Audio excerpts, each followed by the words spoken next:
Well, workers at the Honda factory were given the day off today after receiving confirmation they will lose their jobs by 2021. The company says it didn't take the decision to cut 3,500 jobs lightly, but with global changes, it was left with no choice. That's little consolation to the workers here, though. Minnie Stevenson has spent the day talking to workers. Minnie, what's the mood been like? Absolutely, Fatima. A deeply depressing day for workers that I spoke to. Many of them had just learnt the news that they'd lose their jobs. And, of course, we can't underestimate how big a deal this is. For many of these people, they've spent their entire professional careers working at this factory. And there's also a sense that, you know, in 2 years' time, when Honda closes its doors, there's going to be an awful lot of people, thousands, in fact, going for the same jobs here in Swindon.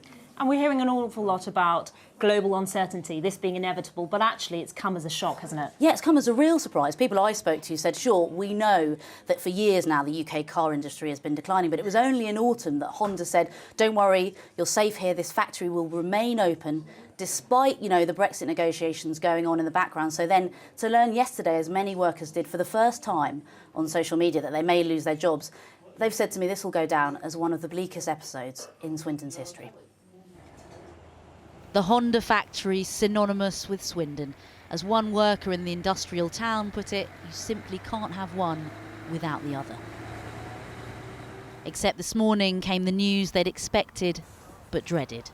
People here told to pack up and go home for the day as official confirmation came, the factory to close its doors by 2021. Good morning. Jason Newport has turned up here every day of his working life. One of thousands of people who will now lose their jobs. How are you feeling? Gutted, totally gutted. 23 years I've been in there. That's all I've ever done, really. I mean, I've got my wife works there, my brother works there, my cousin works there, her dad works there, her stepdad works there, her mum works in the canteen, her other brother works for Zodexo, he's a chef. There's like 10, 12 people of us affected by this. Just can't believe it, really. That's all I've done, that's all I've known is this place, and it's going to go, and it's just this whole town's just going to be a total mess. A decision from Honda HQ in Tokyo came, blaming the global changes in the car industry and a transition to electric cars. The consequences, though, felt much closer to home, on a well-trodden path for a town which has come to depend on big industries. Swindon and a new locomotive that's already historic. Swindon, of course, famously made its name as a railway town, building the steam engines that drove the Industrial Revolution. But as the railworks declined, the city found a second lease of life: cars. By the mid-60s, well over 6,000 people were employed at the steel presses, supplying parts to companies right across the country. And despite the hardships of the 70s and 80s, in the 90s, Honda gave the city a huge vote of confidence, not just opening a factory, but making it the centrepiece of the firm's European car operation. It shows that Britain is still the #1 place to come for people who want to invest and get into the European market. But then came the slow decline of the UK car industry, the job cuts, restructuring, recession, and now the end. 3,500 jobs to be scrapped and a town left to pick up the pieces. While the company didn't directly mention Brexit, uncertainty over Britain's future trading relationships is one of the big clouds lurking over the car industry. With Honda now moving production back home to Japan, where they've now secured a free trade deal with the EU, a decision which has left Honda worker Dave Roberts unsure of what the future holds. Pretty sombre. Everyone's, well, just numb. A bit like me now, really. How long have you worked here for? 24 years this year, so long time. My concern is my family. Got a family to support, keep a roof over our heads, and the thought of, you know, trying to find work with 3,500 other people, quite scary, really. For people here, some who have spent their entire working lives at this factory, they're less concerned with the why and far more worried about what next.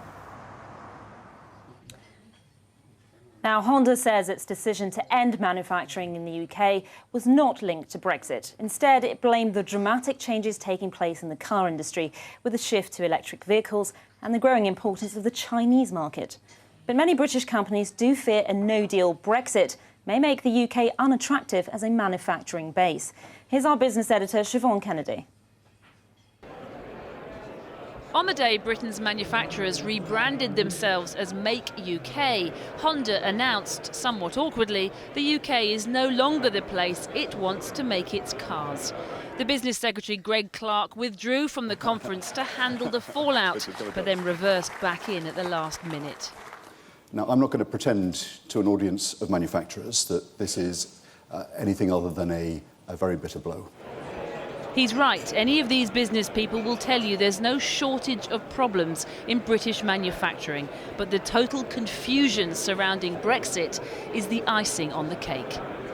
I'm sure there's all sorts of other reasons around the specific Honda case, which we will hear in due course. But the uncertainty and the climate that we find ourselves in is just not good for long-term investment at the moment. The quicker we get this resolved, the better. Timing-wise, Honda's dramatic decision couldn't be any worse today for the Business Secretary, Greg Clark, who came here and took to the stage to sell his vision of Britain at the heart of the next industrial revolution, led, in his view, by a high-tech, all-electric car industry. Well, Honda, for one, clearly wasn't listening, and while it went to great pains to say that Brexit had nothing to do with its decision to shut the Swindon plant, Mr. Clark, the arch Remainer, was only too happy to make the link. And I've been always quite clear that a situation in which our manufacturers don't have the certainty that they need about the terms under which over 2/3 of our trade will be conducted in less than 40 days' time is unacceptable.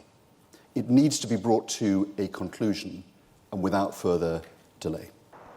To lose one car company, so the saying goes, is misfortune. To lose two is carelessness. Because Honda's bombshell follows Nissan's, another big Japanese car maker that just 2 weeks ago pulled its investment in a new model that Mr. Clark had personally sought to keep in Britain. Nissan did cite Brexit as one of the reasons, as did Jaguar Land Rover and Ford, both of whom have recently announced massive job cuts.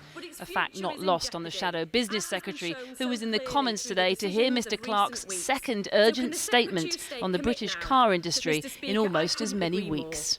Honda's decision is a damning indictment of this government's failure to support car manufacturing and ensure business confidence, both in terms of Brexit and in terms of their so-called industrial strategy. The elephant in the room for all big car companies is the shift away from diesel to electric vehicles. Ironically, something that Greg Clark believes Britain should be leading. But that pitch came too late for Honda. The politicians don't give a damn for us. We tell them what our problems are, and they look and they give the usual beautiful middle class thing. Oh, how interesting. Oh, that's a jolly thing. And actually don't do anything for us. What we need to do is get a deal done very quickly. And if that means a no deal, we're not scared of that. We just want clarity. That was the message today from the hundreds of manufacturers gathered here. They want to make in the UK, just as the new logo says.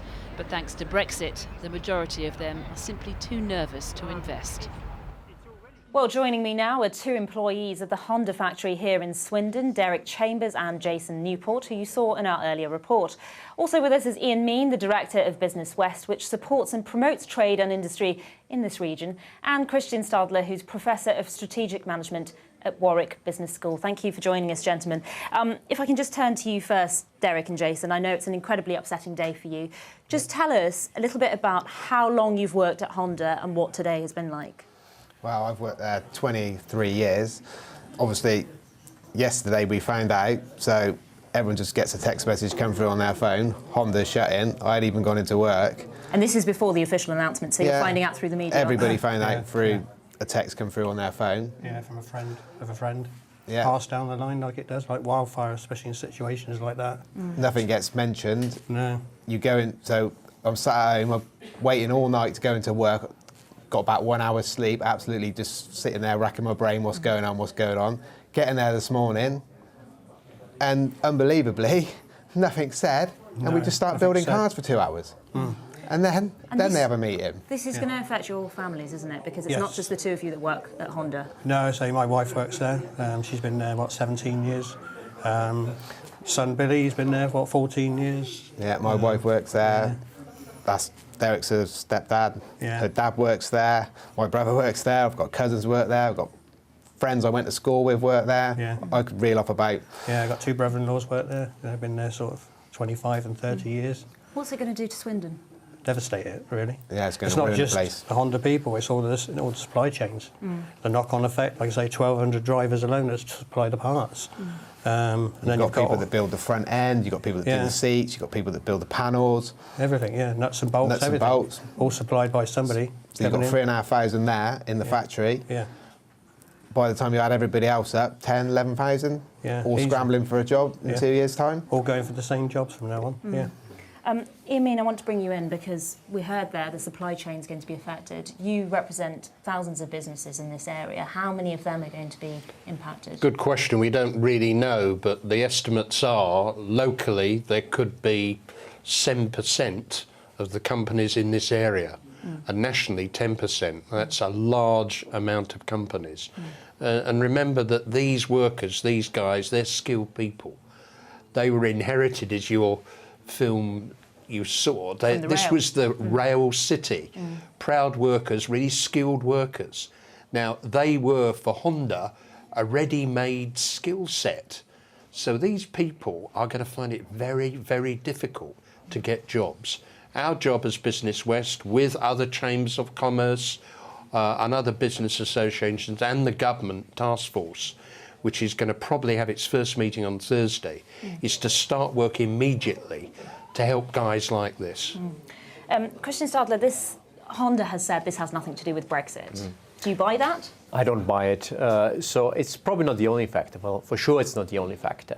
But when you look that Japan has a trade deal with the European Union where they can be certain that there'll be no tariffs, whereas at the moment we do not know whether there'll be any tariffs between the UK and the European Union.